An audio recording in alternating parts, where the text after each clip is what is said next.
ladies and gentlemen, welcome back, and I'm here with my partner Ted, and we're here in the Crow Island woods playing with fire. So today we're going to be showing you how to light a fire if you don't have matches or a lighter. And also we're going to be showing you guys how fire can be so useful in your everyday life. Let's go! Let's go!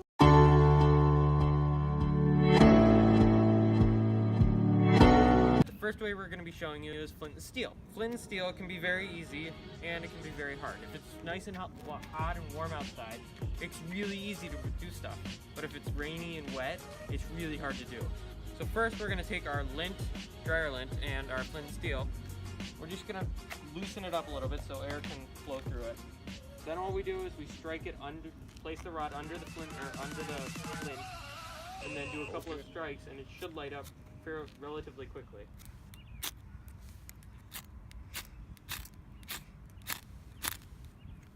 Here we go. And that's how you make fire with flint and steel. So, the pros of flint and steel is that, one, it's pretty easy to light, and two, you can find flint and steel in the wilderness. But, on the other hand, the cons is that when it rains, flint and steel won't really produce a spark, so it won't really be a good fire starter. So, the second way to start a fire is with a 9-volt battery and some steel wool. So, all you have to do is rub them together like this.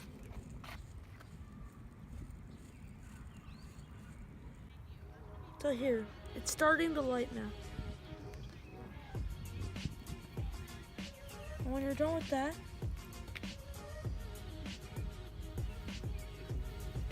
you take some lint and you put it on the top of it. So our third way to start a fire is going to be a magnifying glass and some more lint. But this only works today and other days that are not rainy and they have a lot of sun. So like up there you can see a lot of sun. So then basically what you're using is you're using the magnifying glass to capture the sun's rays and focus it in one place, and that's going to create heat. And then basically the heat is going to light the wool on fire. This could take a while because you got to use enough sunlight to generate enough heat to light this on fire. So let's try.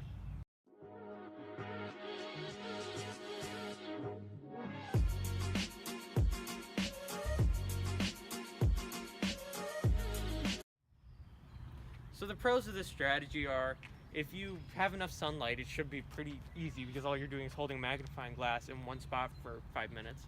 The cons of it is, it's really difficult if it's not completely sunny or cloudy, because if you look up right now, there's not a cloud in the sky. So if you have any clouds or anything that's going to be in front of the sun, it's going to make it really difficult and slow down your time a lot. So another con is if it's wet or anything like that, it's still not going to work at all.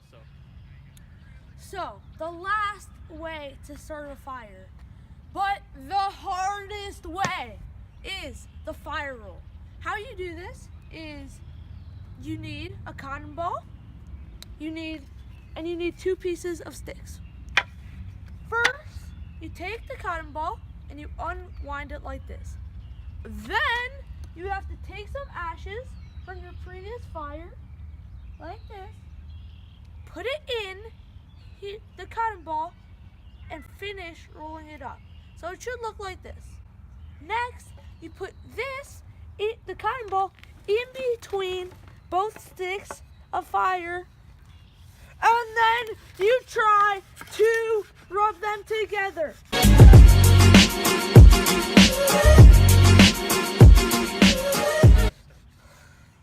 So after a while of doing this, it's actually very hard to start a fire this way. I mean, I think that only the fewest of the few people would be able to start this fire, and only the strongest of the strong would be able to start this fire. So, as you can see, if you unroll the cotton ball, you will see a little ember, and then this ember will be enough for you to start a fire. Basically, this is an example of a friction fire, which there are many types of friction fire. Some can include like a spindle, where you get a nice little piece of wood and then you do this until you can get a little piece of fire going, or a little ember going. Another one is basically with the spindle and then a bow drill. So you take a bow with a string here and then a piece of wood bent, and then you do this like this to get friction going. So there are many types. All of them are extremely difficult, and I don't think we'll be able to do any of them, but they're worth a shot because they can be you can do them, all of these you can do in the wild, but they're really difficult. So if you enjoyed the video on how to start a fire without matches or a lighter, be sure to hit the like button and subscribe. See ya!